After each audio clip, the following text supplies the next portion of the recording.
اس مسجد شریف میں دوستوں کی محبت، آپ حضرات کی شفقت کھینچ کر لائی اور سے اعلیٰ حضرت کے بہانے سے ملاقات کا سبب بن گیا۔ اللہ پاک اس مسجد شریف کو اور اس کے روح روان حافظ مظہر صاحب کو، ان کے ساتھیوں کو، معاونین کو اللہ پاک اس سے مزید زیادہ تر مسلک اہل سنت کے پرچار و تشہیر کی توفیق عطا فرمائے اور یہ مسجد اسی مناسبت سے آباد و شاداب رہے۔ عشق محبت کے امام سیدنا امام احمد رضا خان رحمۃ اللہ تعالی علیہ، آپ کے وصال شریف کو اگر سال دیکھے جائیں، عیسوی حساب سے آپ کا 100 سال پورا ہو گیا ہے۔ 1921 میں آپ کی ولادت شریف ہے اور 2021 میں آپ کا عرس چل رہا ہے، مگر انہوں نے اس امت کے لیے اور اس امت کے عقیدہ و مسلک کو بچانے کے لیے اور حفاظت کے لیے جو خدمات سر انجام دیے ہیں، وہ ایسے نقوش ہیں، ان کی آمد تک وہ مٹیں گے نہیں۔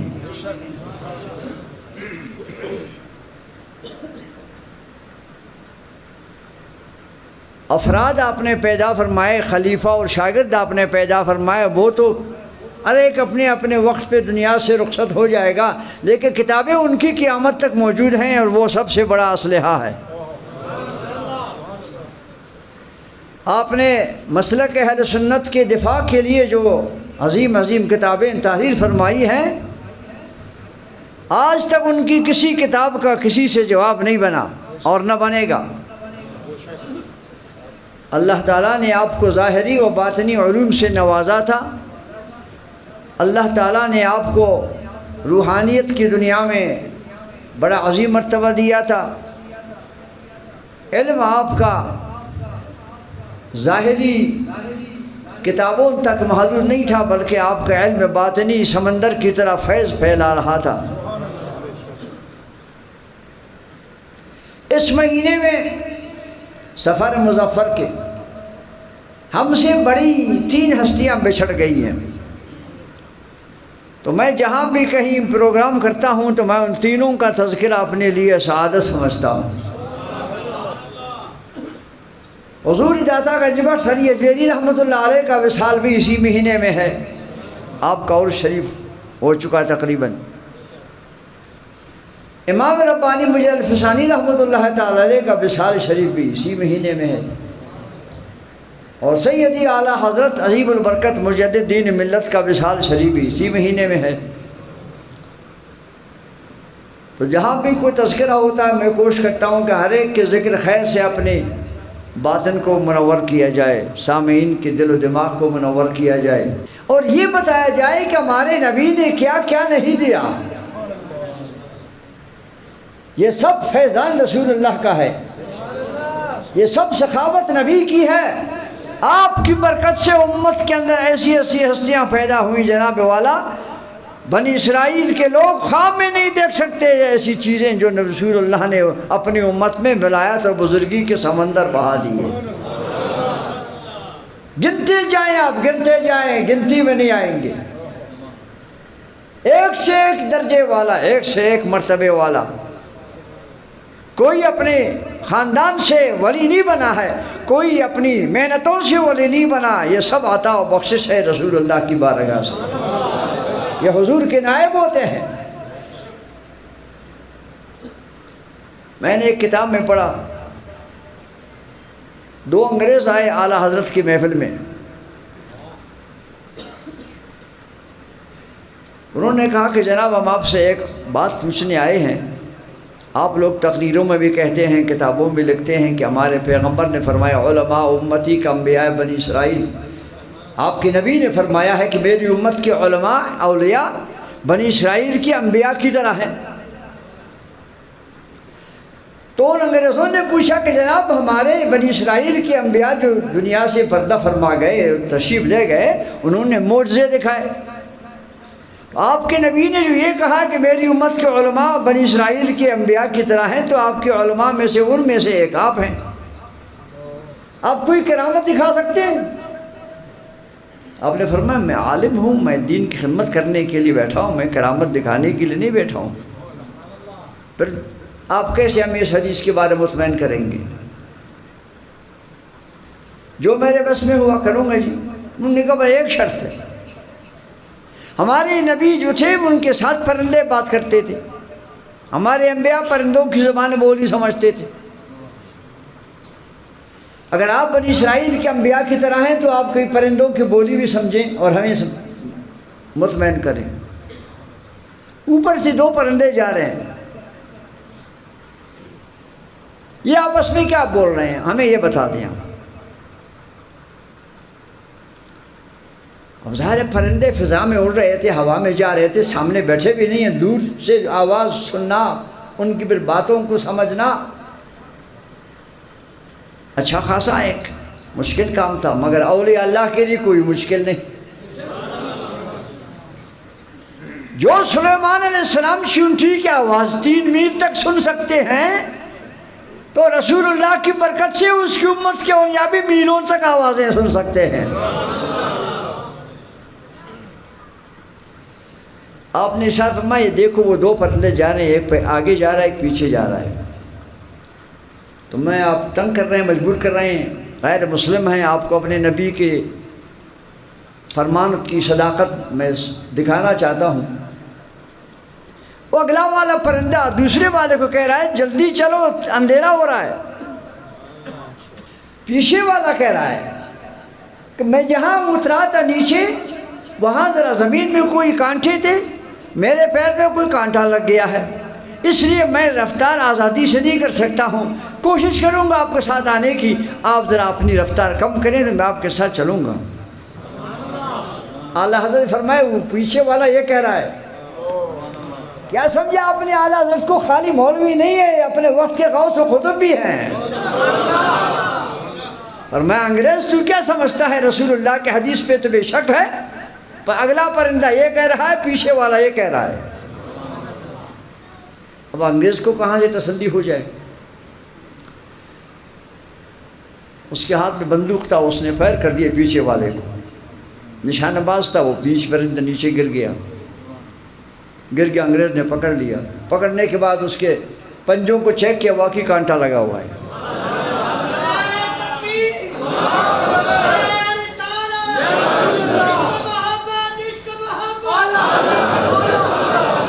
فرمایا یہ ہے میرے نبی کی فرمان کی صداقت، میں یہ اس کام کے لیے نہیں بیٹھا ہوں، مگر آپ نے بڑا مجبور کیا، میں اپنے محبوب کے فرمان کو سچا ثابت کرنے کے لیے مجبور ہوا۔ تصدیق ہو گئی آپ کو نا کہ اس کے پیر میں کانٹا لگا ہے، جیسے میں نے کہا ویسے وہ بول رہے تھے۔ اعلیٰ حضرت وقت کے بڑے امام، صرف علماء کے نہیں اولیاء کے بھی امام تھے، نبی کے عشق و محبت نے اس کو سونا بنا دیا۔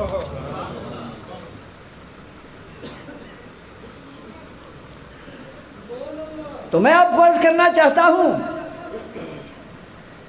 اعلیٰ حضرت عظیم البرکت رحمۃ اللہ تعالیٰ علیہ و رضی اللہ تعالیٰ عنہ اس صدی کے مجدد کہے جاتے تھے، آپ مجدد میعاد حاضرہ، جو صدی چل رہی ہے اس کی آپ مجدد ہیں۔ اب ہم کہیں گے مجدد میعاد ماضیہ، جو صدی گزر گئی آپ اس کے مجدد تھے۔ اب میرے نبی نے کیا فرمایا، ان اللہ لیبعث هذه الامة على صراط كل 100 سنة من يجدد لها دینها۔ میرے نبی نے علم غیب کا ایک ارشاد فرمایا، ہر 100 سال میں میرا رب میری امت کے بچانے کے لیے، دین و اسلام و عقیدے کے بچانے کے لیے ایک مجدد بھیج دے گا۔ ہر صدی میں رسول اللہ نے فرمایا اللہ پاک بھیج دے گا۔ ابھی انشاءاللہ کوئی اور مجدد آئے گا تو اس کا ذکر شروع ہو جائے گا، ابھی تک اس مجدد کا ذکر خیر چل رہا ہے اور یہ قیامت تک چلتا رہے گا۔ میں عرض کر رہا تھا کہ حضور دادا گنج بخش رحمۃ اللہ علیہ اپنی کتاب کشف المحجوب میں بڑی عجیب بات لگتی ہے، وہ بھی آپ کو سنا دوں، آپ کی طبیعت خوش ہو جائے گی انشاءاللہ۔ فرماتے ہیں جناب فاروق اعظم رضی اللہ عنہ کی خدمتگار تھی، کوئی خادمہ تھی، اس کا نام تھا زاہدہ۔ وہ کبھی کبھار حضور کی زیارت کے لیے آتی تھی۔ اس بار کچھ دیر لگا دی، اچانک صبح سویرے پہنچ گئی۔ رحمت کائنات محبوب خدا صلی اللہ علیہ وسلم نے فرمایا زاہدہ تم نے بہت دیر لگا دی۔ حضور میں آج آئی ہوں سویرے، ایک بڑی خوشی کی بات لائی، ورنہ میں دیر سے آتی، لیکن آج مجھے اس خوشی نے بے آرام کیا، میں جلدی سے وہ خوشخبری آپ کو پہنچانے کے لیے آئی ہوں۔ وہ کیا؟ حضور میں گئی تھی جنگل میں لکڑی جمع کرنے کے لیے، اپنے مالک فاروق اعظم کے لیے لکڑی جمع کر رہی تھی۔ میں نے لکڑی کی گانٹھ باندھ لی تھی اور اس کو اٹھانے کی کوشش میں تھی، وہ لکڑی مجھ سے اٹھا نہیں جا سکتی تھی، میں وہیں بیٹھی ہوئی تھی۔ وہ اچانک کوئی گھوڑا سوار اوپر سے آیا، اور میرے سامنے کھڑا ہو گیا۔ کیا کر رہی ہوں مائی صاحب؟ میں اپنے مالک کے لیے لکڑی اٹھا کے لے جانا چاہتی ہوں، بیٹھو تو میں ایک بات سناتا ہوں۔ جب تم جاؤ تو رحمت کائنات محبوب خدا صلی اللہ علیہ وسلم کو میرا سلام دینا۔ تو میں نے پوچھا کہ جناب آپ کا تعارف کیا ہے؟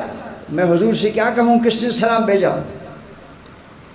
گھوڑے سوار نے کہا کہ میرا نام ہے رضوان، میں جنت کا انچارج ہوں۔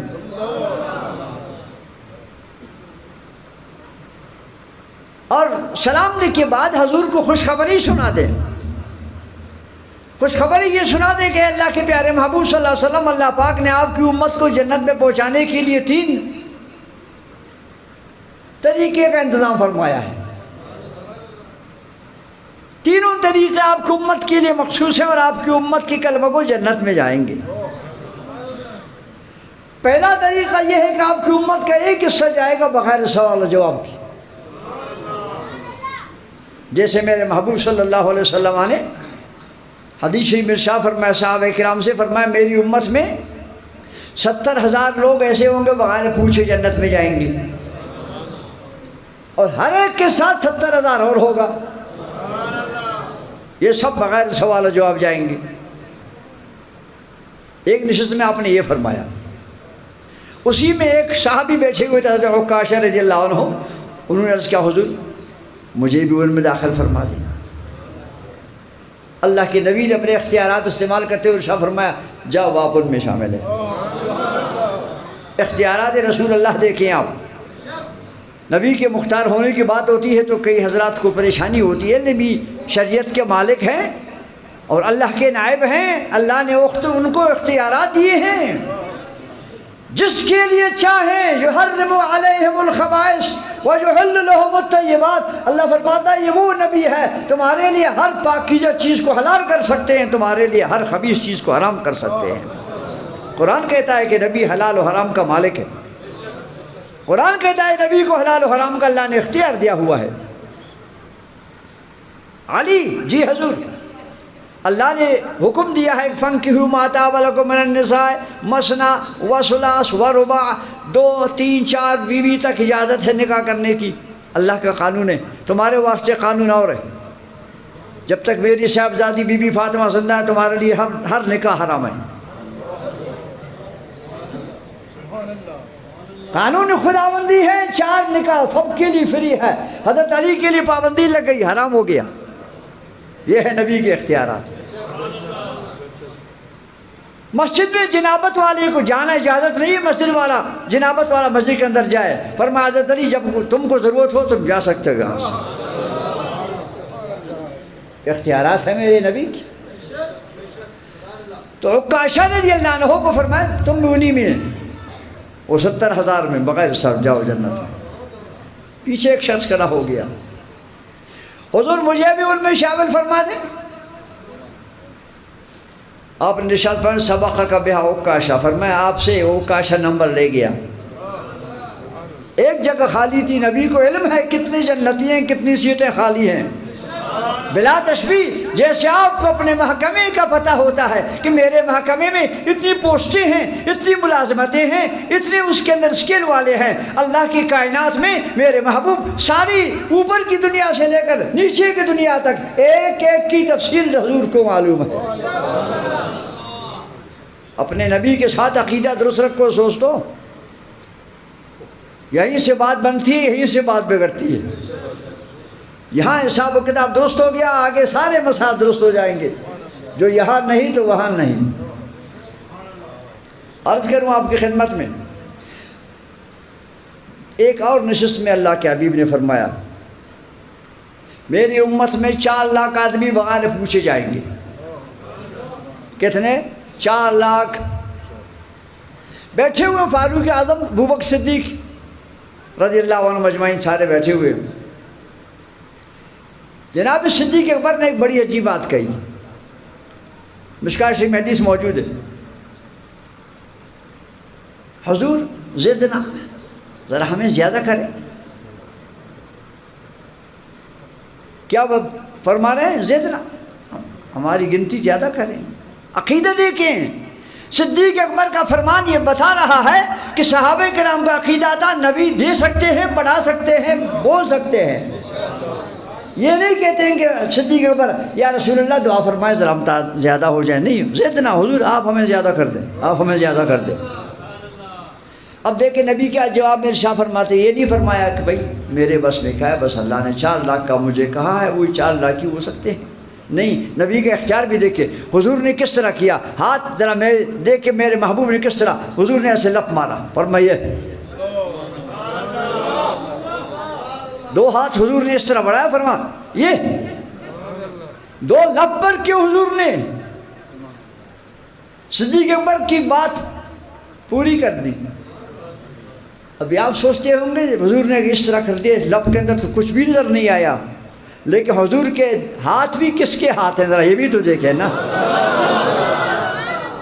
قرآن کیا کہتا ہے؟ اللہ فرماتا ہے ان الذین یبایعونک انما یبایعون اللہ ید اللہ فوق ایدیہم۔ اے میرے حبیب، جن صحابہ کرام نے صلح حدیبیہ کے موقع پر آپ کے ہاتھ میں ہاتھ رکھ کے بیعت کیے، وہ ہاتھ آپ کا نہیں تھا، میرا ہاتھ تھا۔ قرآن کہتا ہے نبی کا ہاتھ، زور سے کہ کس کا ہاتھ ہے؟ ذرا رومی صاحب سنیں کیا کہتے ہیں۔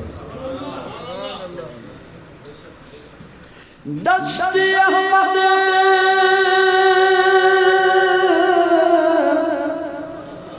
عین دست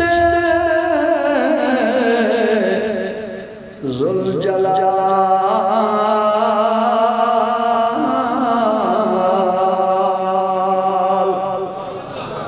خواجہ رومی فرماتے ہیں محبوب کا ہاتھ اللہ کا ہاتھ ہے۔ قرآن کا ترجمہ کر کے سناتے ہیں، یہ صرف سننے ان کی خوش عقیدگی نہیں ہے، قرآن کا پیغام یہی ہے کہ نبی کا ہاتھ کس کا ہاتھ ہے؟ اللہ کا ہاتھ ہے۔ جب نبی کا ہاتھ اللہ کا ہے تو نبی کی شان بھی اللہ کی ہے، نبی کی توحید بھی اللہ کی ہے، نبی کی صفت بھی اللہ کی ہے، نبی کی عیب جوئی بھی اللہ کی ہے، نبی کے ہر ادا منسوب رب کی طرف۔ ذرا سنبھال کے زبان کھولا کرو نبی کے پاس، اس لیے کہ اس کی ہر چیز منسوب رب کی طرف۔ دست احمد دست عین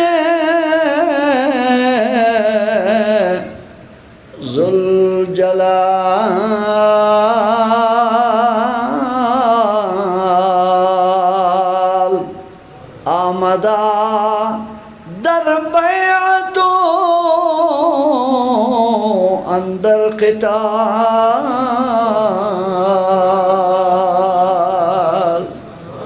حضور جنگ حنین میں کنکریاں پھینکتے ہیں، اللہ فرماتے ہیں وما رمیت اذ رمیت، محبوب کنکریاں آپ نے نہیں پھینکی، میں نے پھینکی۔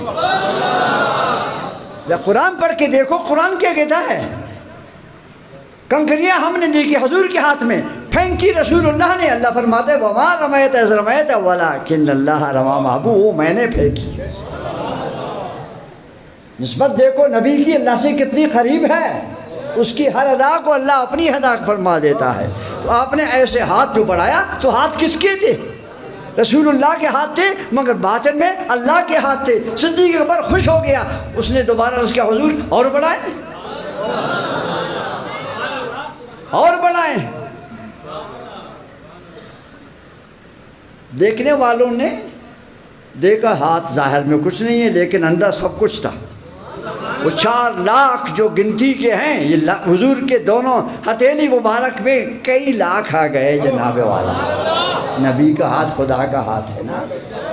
تو رحمت کائنات محبوب خدا صلی اللہ تعالی علیہ وسلم نے امت کی بخشش کے لیے وہ بی بی سے بتا رہی ہے کہ مجھے رضوان نے کہا محبوب آپ کی امت کا ایک حصہ وہ ہوگا جو بغیر پوچھے جنت میں جائے گا، دوسرا حصہ وہ ہوگا جن سے اللہ پاک حساب بڑا سستا لے گا، یحاسبہم حسابا یسیرا، ان کو بڑا سستا حساب لے گا۔ فائل آگے اللہ کے سامنے کس کا ہے؟ جاؤ بھائی، یہ کس کا معاملہ ہے؟ فلاں جاؤ، یہ کس کا معاملہ ہے؟ جاؤ، یہ ہے حساب یسیرا۔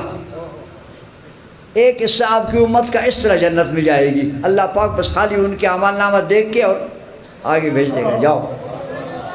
اور تیسرا حصہ حضور آپ کی شفاعت سے جائے گا، آپ کی شفاعت ہوگی تو امت کا تیسرا حصہ بھی جنت میں جائے گا۔ کلمہ گو حضور کی امت میں سے کوئی بھی نہیں بچے گا۔ شام دیکھیں میرے نبی کی، جب آخری بار جب محبوب صلی اللہ علیہ وسلم عرض کریں گے یا رب العالمین میری امت کی بخشش، میری امت کی بخشش، اللہ فرمائے گا محبوب جائیں، آپ کی امت میں جن لوگوں کے دل میں رائی کے برابر ایمان ہے اس کو بھی نکال کے لاؤ۔ کہاں سے نکال کے لاؤ؟ کسی بنگلے میں نہیں بیٹھے ہیں، کسی ہال کمرے میں نہیں بیٹھے ہیں، کسی شامیانے کے نیچے نہیں بیٹھے ہیں، دوزخ کے اندر ہیں۔ اب رب فرماتے ہیں اے محبوب جائے اپنی امت کے جن کے دلوں میں رائی برابر ایمان ہے نکال کے لاؤ، آپ کو اجازت ہے۔ اور وہ کہاں ہے؟ دوزخ کی آگ میں جل رہا ہے، بول رہا ہے۔ اب نبی دوزخ کے اندر سے اپنی امتوں کو کیسے پہچانیں گے، کیسے نکالیں گے؟ ذرا اس حدیث شریف پہ غور کریں۔ آپ جس عالم سے آپ کو تصدی ہوگی اس سے پوچھیں یہ حدیث ہے یا نہیں، اگر ہے تو نبی دوزخ میں جائیں گے کیسے، گھسیں گے کیسے، پہچانیں گے کیسے، نکالیں گے کیسے؟ علم غیب دیکھو اور نبی کی شان دیکھو، جب حضور جاتے ہیں دوزخ ٹھنڈی ہو جاتی۔ کیا سمجھتے ہیں آپ نبی کی شان؟ نبی کی شان تو بہت بڑی چیز ہے۔ محبوب نے جس امت کے اندر ولی برتی کی ان کی بھی شان دیکھے نا۔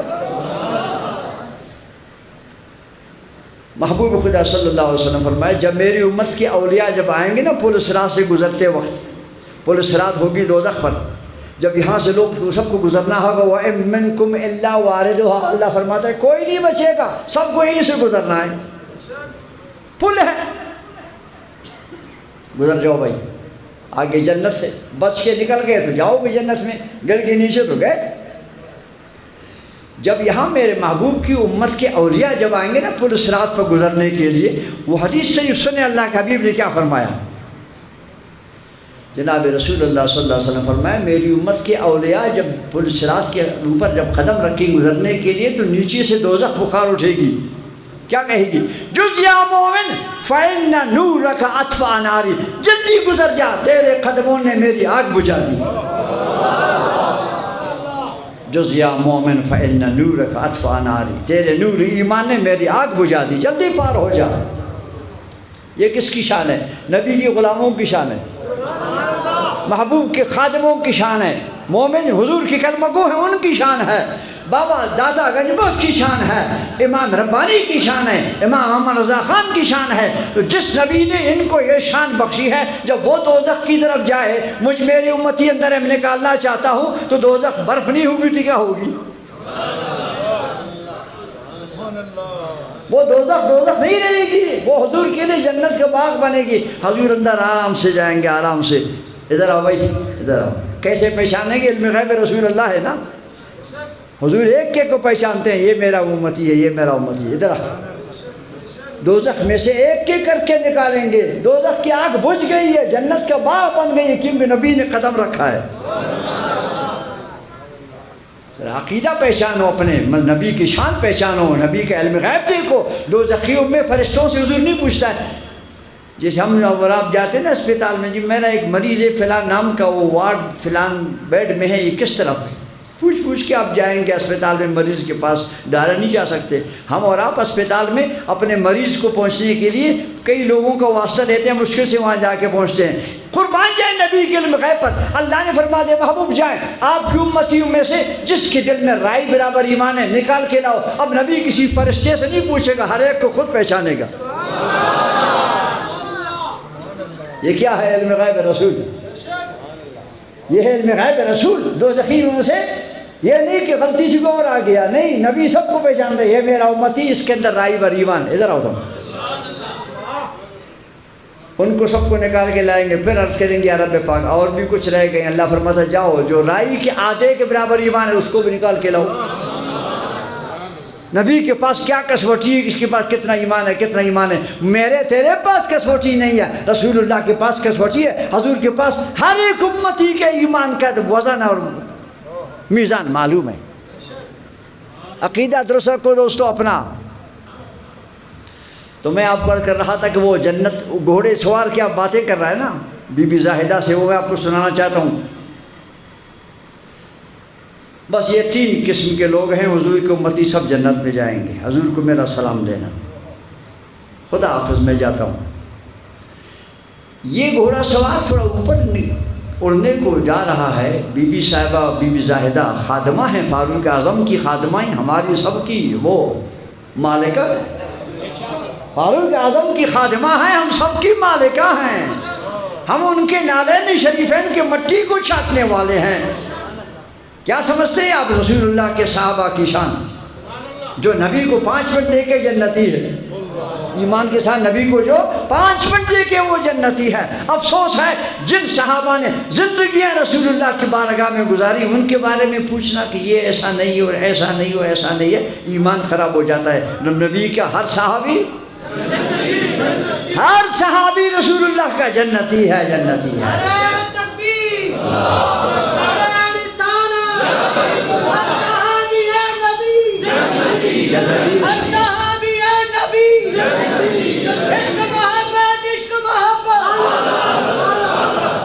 اب جناب وہ گھوڑے سوار جانے لگا، یہ بی بی صاحبہ وہ اپنے وہ گانٹھ لکڑی کی اٹھانے کے لیے پھر بیٹھ کے، وہ گانٹھ انہوں نے پتھر کے اوپر رکھا ہوا تھا تاکہ اونچا رہے گا تو مجھے اٹھانے میں آسانی ہو جائے گی۔ تو نیچے آ کے وہ بی بی زاہدہ بیٹھ گئی اور وہ اپنے گانٹھ لکڑی کی اٹھا کے کوشش کر رہی اٹھانے کے لیے، وہ بھاری تھی، اٹھ نہ سکی ان سے۔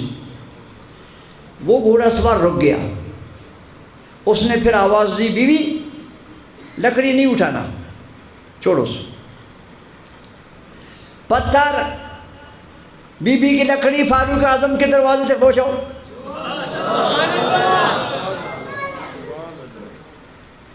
کون یہ سارا نظام کون کر رہا ہے؟ جنت کا انچارج۔ اس خادمہ کی شان دیکھیں، اس کے بوجھ کو اٹھانے کے لیے رضوان نے آرڈر دیا پتھر کو، پتھر چل پڑا۔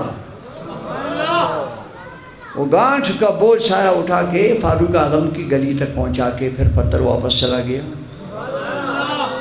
بی بی زاہدہ نے سارا واقعہ حضور کو سنایا۔ حضور نے فرمایا مائی تم نے بڑی عجیب بات سنائی، وہ خوشخبری امت کی اور چیزیں، یہ آپ تمہاری کرامت دیکھو، تمہاری اتنی بڑی عزت و کرامت، تمہارا بوجھ پتھر نے اٹھایا، وہ بھی رضوان کے آرڈر سے۔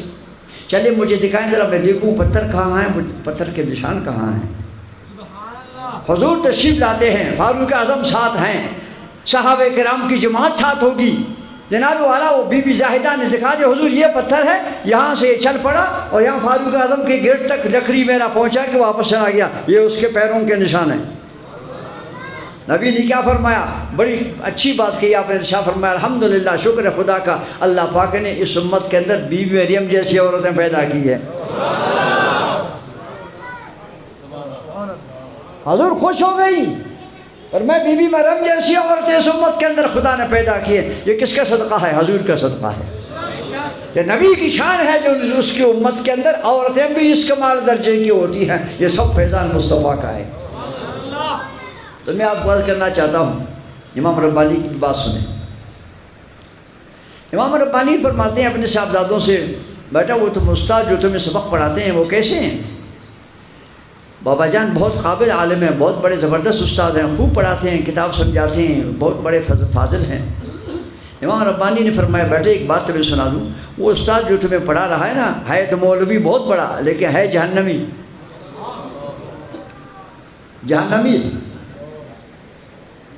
بس وہ دونوں بچے رو پڑے، انہوں نے کہا حضور ہمارے استاد جہنمی ہوں پھر کیا بنے گا؟ جس ولی کو ان کے جہنمی ہونے کا پتہ ہے اس کو جنتی بنانے کے بھی اختیارات ہوں گے۔ انہوں نے کہا آج ہم آپ کے پیروں سے سر نہیں اٹھائیں گے، آپ دعا فرمائیں گے ہمارے استاد کو جنتی بنائیں گے پھر ہم چھوڑیں گے۔ تفسیر مزاری میں لکھا ہوا جناب والا امام کہ صاحبزادوں نے آپ کو تنگ کیا، آپ نے دعا فرمائی، دعا فرمائی، دعا فرمائی، 2 نفر پڑھنے کے بعد دعا قبول ہو گئی۔ فرمایا بچوں جاؤ مبارک ہو گیا، تمہارے استاد کا یہاں پیشانی پہ بھی لکھا گیا نیک بخت اور لوح محفوظ میں لکھا گیا جنتی، جاؤ۔ شان ہے جناب رسول اللہ کی امت میں ایسے اولیاء بیٹھے، امام ربانی جیسے، غوث اعظم جیسے، جو چاہیں تبدیل میں تبدیلی لائیں، فیصلے بدل دیں، اللہ نے ان کو اختیارات دیا ہے۔ قرآن مجید میں اللہ کیا فرماتا ہے؟ یمحو اللہ ما یشاء ویثبت وعنده ام الکتاب۔ اللہ فرماتا ہے میری مرضی ہوتی ہے جو بھی بات مٹھا دیتا ہوں، جو لکھ دیتا ہوں، ام الکتاب لوح محفوظ میرے پاس ہے، لیکن ان کی یہ لوح محفوظ کی باتیں اللہ کے محبوب کے صدقے میں اس امت کے اولیاء کے پاس لوح محفوظ کی فوٹو کا بھی موجود ہے۔ خواجہ رومی کی بات سنیں ذرا، لوح محفوظ ہست و پیش اولیاء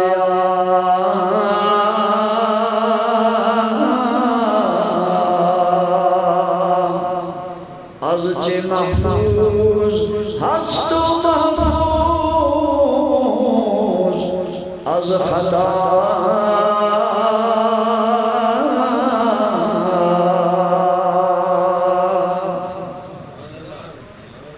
محفوظ مذاق نہیں ہے جناب والا، اس لوح محفوظ تک رسائی ہر ایک کے بس میں نہیں ہے، مگر نبی کے صدقے میں اس کی امت کے اولیاء کی نگاہیں لوح محفوظ پہ لگی رہتی ہیں۔ اللہ پاک نے اس پہ لکھا کیا ہے؟ تمام کائنات کی تقدیر، جو ہو گیا ہے، جو ما کان ہے، جو ما یکون ہے، جو ہو گیا ہے، جو ہوگا، سب کچھ اس میں لکھا ہوا ہے۔ اب مجھے یہ بتائیں آپ، لکھتا وہ ہے جس کو بھولنے کا خطرہ ہو، لکھتا وہ ہے جس کے اندر حافظہ کی کمزوری ہو۔ حافظہ کی شان میں آپ کو کیا بتاؤں، اعلیٰ حضرت کی ایک بات آپ کو سناؤں، طبیعت آپ کو خوش ہو جائے گی۔ اعلیٰ حضرت نے کہا مجھے لوگ کہتے ہیں حافظ حافظ، میں حافظ نہیں ہوں۔ ابھی اس بات کو، اس گناہ کو اپنے اوپر دور کرنے کے لیے مجھے قرآن شریف حفظ کرنا پڑے گا۔ رمضان شریف آ گیا، فرمایا بس میں صبح سے شروع کروں گا قرآن مجید کا حفظ۔ صبح پارہ حفظ کیا، شام تک پکا کیا، رات کو تراویح بھی سنا دیا۔ کل دوبارہ دوسرا سپارہ شروع کیا، وہ منزل پکی ہو گئی، پھر پارہ پکا ہو گیا، رات کو سنا دیا۔ 30 دنوں میں آپ نے قرآن مجید حفظ کر لیا۔ صرف حفظ نہیں کیا بلکہ سنا بھی دیا۔ ہمارے یہاں حافظ بہت ہوتے ہیں لیکن رمضانی حافظ زیادہ ہیں۔ رمضان میں چیک کرتے، باقی دنوں میں بھول جاتے ہیں۔ ان سے پوچھے فلاں آیت کہاں ہے، 2 گھنٹے پریشان ہو جائے گا۔ ایسے بہت کم لوگ ہیں جن کے ہمیشہ قرآن مجید دماغ میں حاضر ہوتا ہے، ایسے حضرات بہت کم ہوتے ہیں۔ ایک امام احمد شاہ نورانی رحمۃ اللہ تعالیٰ علیہ کو میں نے دیکھا، ان کا قرآن مجید کا وہ حافظ تھا، وہ کیسا حافظ تھا جناب، جب کراچی میں گھر میں موجود ہوں، مغرب کے بعد ان کا قرآن مجید کا دور ہوتا تھا، 2 حافظ ان کو سنتے تھے سال 12 مہینہ، اور فرماتے تھے مغرب کے بعد عشاء تک میرے قرآن شریف کے سنانے کا ٹائم ہے۔ اس ٹائم وزیر اعظم پاکستان آئے بھی میرے پاس ٹائم نہیں ہے، یہ ٹائم قرآن مجید کا ہے۔ تو ایسے لوگوں کو قرآن مجید یاد ہوتا ہے جو سال بھر دہراتے رہتے ہیں۔ تو میں آپ کو کہنا چاہوں، اعلیٰ حضرت کے ایک دوست نے یہ کتاب لایا، جناب یہ کتاب ہمارے پاس ہے، آپ چیک کریں، الدریۃ النقیہ غالب اس کتاب کا نام تھا، 2 جلدوں پر مشتمل تھی۔ ایسے 2 جلدوں میں کتاب کتنی ہوتی ہے؟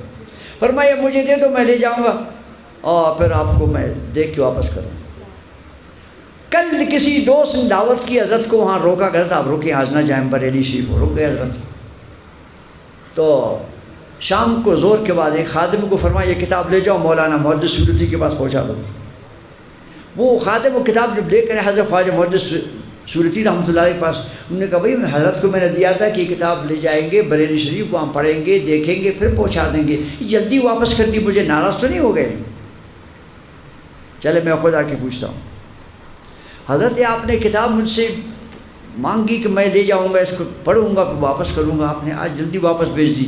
فرمایا ناراضی کی بات نہیں، رات چونکہ میں یہاں رکا رہا، آج صبح تک مجھے چونکہ یہاں رکنا پڑا، تو میں نے نظر دوڑائی دونوں جلدوں پر، یاد ہو گئی مجھے.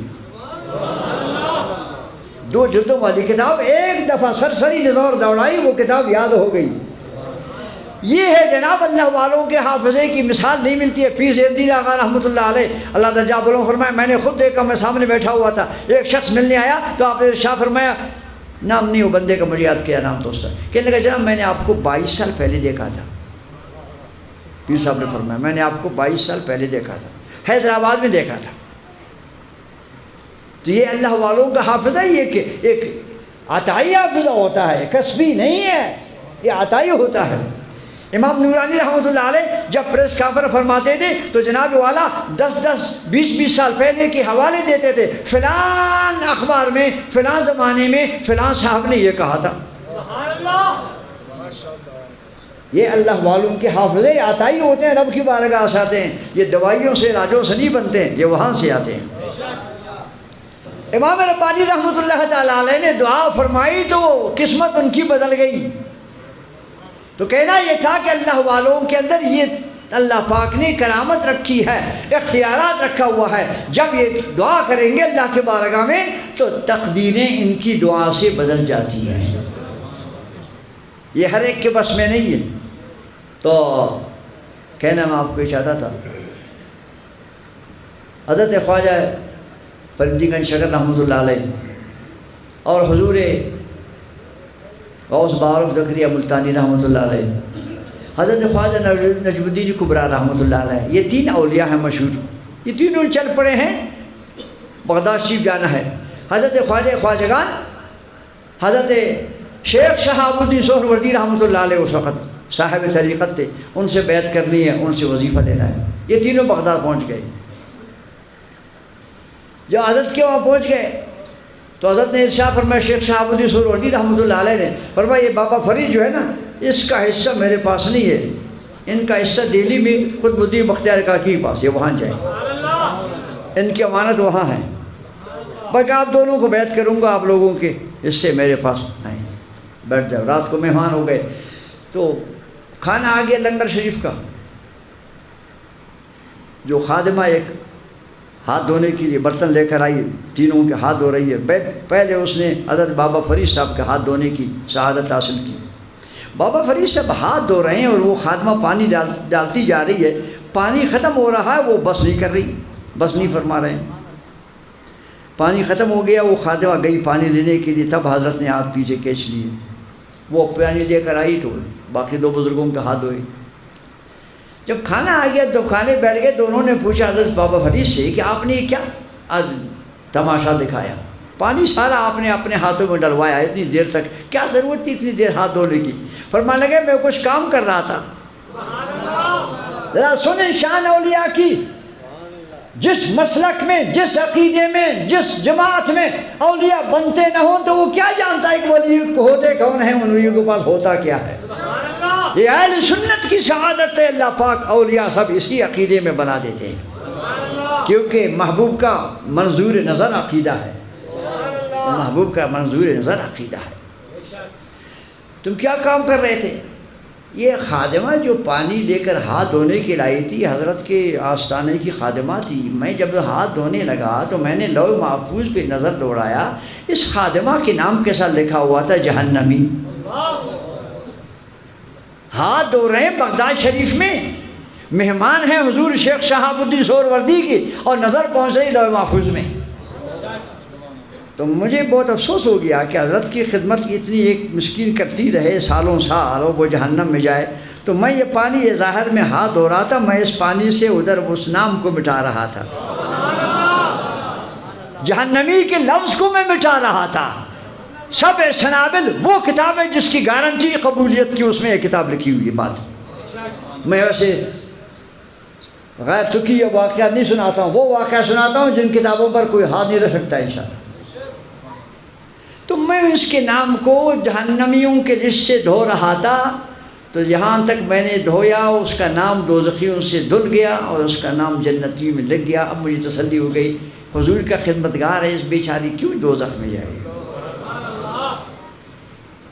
ارے بھائی، آپ جب اتنے قابل ہیں کہ ابھی آپ مہمان ہیں حضرت شیخ شہاب الدین سہروردی کے، آپ لوح محفوظ بھی دیکھ سکتے ہیں، تقدیر بھی بدل سکتے ہیں، دوزخیوں کو جنتی بنا سکتے ہیں، تو پھر مرید ہونے کے لیے کیوں آؤ؟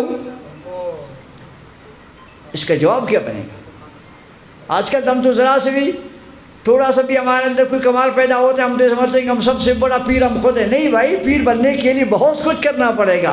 پیر کا اصل منزل خدا کی معرفت ہے، کرامت نہیں ہے۔ اہل قبور کی باتیں سننا، قبرستان والوں کے ساتھ ملنا، قبر والوں سے ملاقات کرنا، ان کی باتیں سننا، یہ خوابیں دیکھنا، اس قسم کے لوح محفوظ تک کے نظارے کرنا، آسمانوں کی دنیا کو دیکھنا، یہ اولیاء اللہ کے پرائمری کلاس کی باتیں ہیں، یہ پرائمری کلاس کی باتیں ہیں۔ تو اسی کتاب میں لکھا ہوا ہے کہ اولیاء کرام کے 100 درجے ہیں، 100 کلاسیں ہیں ان کی۔ 17 کلاس تک جو ولی اللہ پہنچ جائے اس کے اندر یہ شان ہوتی ہے۔ 17ویں کلاس تک جو پہنچ جاتے ہیں ان کا یہ کمال ہوتا ہے، جناب والا بیٹھے ادھر ہوتے ہیں، دیکھتے لوح محفوظ ہیں، جو چاہتے ہیں تقدیر میں تبدیلی لا سکتے ہیں۔ یہ 17ویں کلاس کے لوگ ہیں۔ باقی جناب والا 17 کو 100 سے آپ نفی کریں گے 83 بچیں گے۔ 83 کلاسیں بھی آگے ہیں۔ وہ 83 کلاسیں جو طے کر جاتے ہیں نا، وہ پھر فنا و بقا کے مقام میں پہنچ جاتے ہیں، وہ پھر اس مقام میں پہنچ جاتے ہیں کہ ان کے جسم میں وجود خداوندی داخل ہو جاتا ہے، ان کے ہر پرزے میں طاقت خدا کی ہوتی، جیسے حدیث بخاری شریف میں ہے۔ میرے محبوب نے کیا فرمایا؟ مجھ سے میں رب تعالیٰ نے یہ فرما دیا، محبوب جب میرے بندے زیادہ میرے پاس مقرب ہوتے ہیں، نزدیک ہوتے ہیں، فَكُنْتُ سَمَّعُ الَّذِي يَسْمَعُ بِهِ، یہ بخاری شریف میں حدیث ہے۔ اللہ نے فرمایا محبوب میرے بندے جب مجھ سے زیادہ قریب ہوتے ہیں، اولیاء و کاملین، میں ان کا کان بنتا ہوں جس سے وہ سنتے ہیں۔ وَكُنْتُ بَصَرَهُ الَّذِي يَبْصُرُ بِهِ، میں ان کی آنکھ بنتا ہوں جن سے وہ دیکھتے ہیں۔ وَكُنْتُ يَدَهُ الَّتِي يَبْطِشُ بِهَا، میں ان کا ہاتھ بنتا ہوں جس سے وہ پکڑتے ہیں۔ وَكُنْتُ رِجْلَهُ الَّذِي يَمْشِي، میں ان کا پیر بنتا ہوں جس سے وہ چلتے ہیں۔ یعنی پھر جب فنا و بقا کا مقام آتا ہے، اولیاء اللہ کا وجود نیست ہو جاتا ہے، ان کا وجود خداوندی بن جاتا ہے، طاقتیں سب خدائی ان کے اندر داخل ہوتی ہیں۔ جیسے سلطان بازی بستامی رحمۃ اللہ علیہ بیٹھے ہوئے اپنے مریدین کے بیچ میں اور مانا کہ سبحانی ما اعظم شانی، سلطان بازی صاحب کہہ رہے ہیں میں پاک ہوں، میری بہت بڑی شان ہے۔ کلمہ کفر نہیں تو کیا ہے؟ سبحانی ما اعظم شانی۔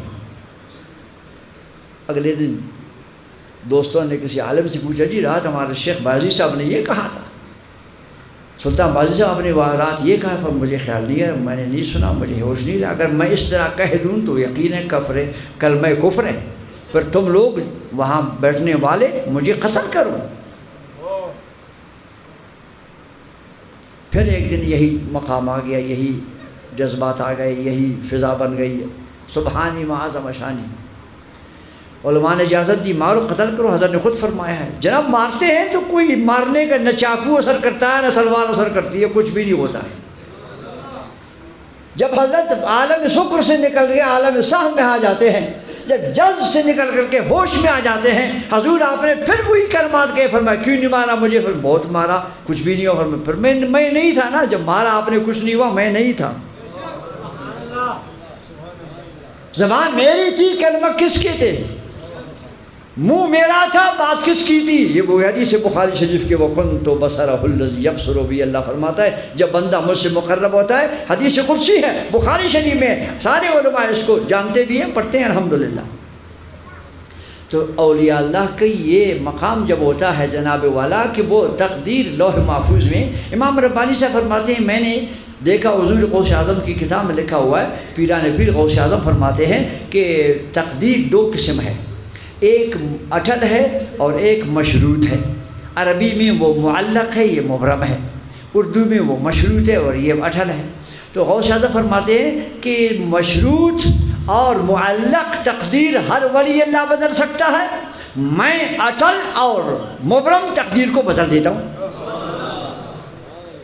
جب میں نے غوث اعظم کی کتاب میں، امام ربانی فرماتے ہیں جب میں نے غوث اعظم کی کتاب میں یہ پڑھا تو میرا دماغ چکرا گیا، لیکن میں خاموش رہا، اس لیے کہ کہنے والا بہت بڑی ہستی، کچھ نہیں کہہ سکا، لیکن بات سمجھ میں نہیں آ رہی تھی۔ فرماتے ہیں پھر میں نے جب اس راستے میں سفر کیا محنت کی، سلوک کے راستے طے کی، آگے بڑھا، جب اس مقام میں پہنچ گیا جہاں پیران پیر نے یہ بات کہی تھی، جب اس مقام میں وہ پہنچ گیا تو بات سمجھ آ گئی، حضرت نے درست فرمایا ہے، حضرت نے صحیح فرمایا ہے، کیونکہ میں اس مقام میں پہنچا تھا، مجھے پتہ چلا۔ تو یہ جتنے جھگڑے ہوتے ہیں بے خبری کے ہوتے ہیں، جن کو خبر ہوتا ہے وہ جھگڑا نہیں کرتے ہیں، کیونکہ ان کو پتہ ہوتا ہے کہ بات اپنی جگہ درست ہے۔ مصیبت یہ ہے کہ آج کل کوئی اپنی بے خبری کو مانتا بھی نہیں ہے، جس کو آپ پوچھیں گے وہ یہ سمجھتا ہے کہ سارے علوم میرے پاس ہے اور سارا عقل میرے پاس ہے۔ تو جو خبر والے ہیں وہ اس طرح کرتے ہیں۔ فرماتے ہیں مجھے بات سمجھ آ گئی کہ جو مبرم تقدیر ہے، جو اٹل تقدیر ہے، وہ پھر دو قسم ہیں۔ ایک وہ ہے جو لوح محفوظ میں لکھا ہوا ہے اٹل مبرم، مگر علم خداوندی میں مبرم نہیں ہے۔ لوح محفوظ میں لکھا ہوا ہے اٹل مبرم، علم خداوندی میں اٹل نہیں ہے۔ یہ ہے وہ قسم جو لوح محفوظ میں لکھا ہوا تھا مبرم، اس کو غوث اعظم مٹا سکتے ہیں، اور وہ جو اللہ کے علم میں مبرم ہے وہ نہیں مٹتا ہے، وہ پھر آخری گریڈ میں ہے۔ اعلیٰ حضرت عظیم البرکت مجددین الملت رحمۃ اللہ تعالیٰ علیہ نے جناب والا ہمیں ان بزرگوں سے ملایا، ان بزرگوں کے عقیدے تک پہنچا دیا، ہمیں ان بزرگوں کا دامن ہاتھ میں دیا اعلیٰ حضرت نے، اور اس امت پر احسان بڑا ان کا یہ ہو گیا کہ اللہ پاک نے ان کی برکت سے، ان کے قلم کی برکت سے، ان کے علم کی برکت سے، ان کی باطنی فیوضات کی برکت سے، میں بہت دفعہ تقریروں میں کہتا ہوں دوستوں کو، میں نے کہا جو امام احمد رضا خان صاحب کو نہیں پہچانتے ہیں اور ان کو نہیں مانتے ہیں وہ ذرا ایک تکلیف کریں، ان کے فتاوی رضویہ جو انہوں نے لکھی ہوئی ہے، اس فتاوی رضویہ کے اندر جو خطبہ لکھا ہوا ہے، اس خطبے کا کوئی ترجمہ کر کے دے دے، اس کو ہم انعام دیں گے اور ہم اس کے شاگرد بنیں گے۔ فتاوی رضویہ کا جو خطبہ حضرت نے لکھا ہے وہ جناب والا کسی کے بس میں نہیں اس کا ترجمہ کرے۔ اللہ رحمت کرے خادم حسین رضوی کو، ان کو خطبہ زبانی یاد تھا، کیا بھلا انسان تھے خادم رضوی، وہ خطبہ ان کو مکمل بلفظاً یاد تھا، کیا یاد نہیں تھا ان کو، بہت کچھ یاد تھا مگر سب اپنے ساتھ لے گئے۔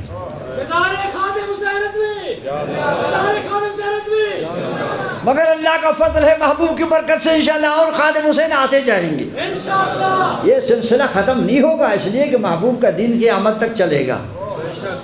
جب تک میرے محبوب کا کلمہ ہے، جب تک محبوب کا قرآن ہے، جب تک محبوب کا دین اسلام ہے، یہ برتی حضور کے بارگاہ سے ہوتی رہے گی انشاءاللہ۔ کبھی آپ پریشان نہ ہو جائیں ایک عالم کے وفات سے کہ اب کیا بنے گا، نہیں بھائی کوئی پرواہ نہ کرو، ایک عالم جائے گا انشاءاللہ اس سے بہتر نبی بھیج دے گا۔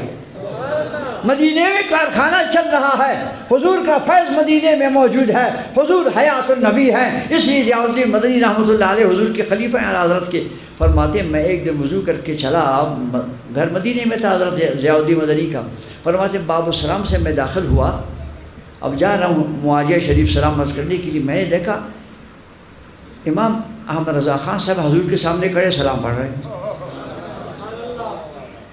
میں دل میں بڑا پریشان ہو گیا کہ حضرت جب بھی مدینے میں آتے تھے مجھے تو پتہ چلتا تھا، مجھے بتاتے تھے، آج کیسے آئے ہیں مجھے پتہ بھی نہیں، قریب آیا کچھ نہیں، قریب آیا کچھ نہیں، میں سلام عرض کے واپس چلا گیا، پیچھے پھر جا کے باب السلام میں کھڑا ہو گیا، پھر دیکھتا ہوں وہ کھڑے سلام عرض کر رہے ہیں، میں آہستہ چلا، یہاں آیا کچھ نہیں، پھر میں پیچھے سے گیا، پھر باب السلام میں کھڑا ہو گیا، پھر دیکھتا ہوں حضرت معاجہ شریف میں کھڑے سلام عرض کر رہے ہیں۔ میں نے کہا یہ راز و نیاز کی بات ہے، چھوڑو ضیاء الدین مسکین جاؤ اپنے گھر بھائی۔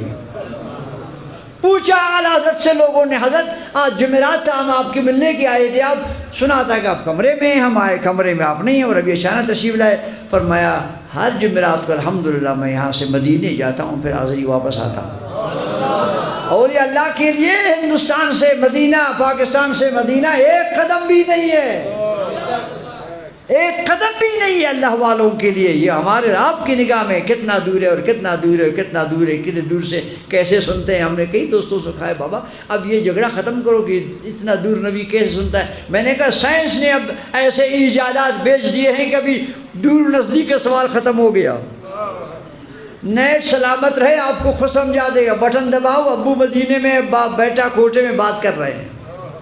نیٹ سلامت رہے، آپ کو سمجھا دے گا، بیٹا امریکہ میں ہے، بیٹا کوٹے میں ہے، باپ امریکہ میں، بات کر رہے ہیں، دیکھ رہے ہیں، ہنس رہے ہیں۔ جب سائنس نے اتنا قرب و بعد کا فیصلہ ختم کر دیا تو خداوندی نظام کو آپ کیا سمجھتے ہیں، ہم کیا سمجھتے ہیں؟ خدا واسطے اپنے ایمان بچاؤ، نبی کے بارے میں زیادہ اپنے زبانوں پر کنٹرول کرو ورنہ کچھ بھی نہیں رہے گا۔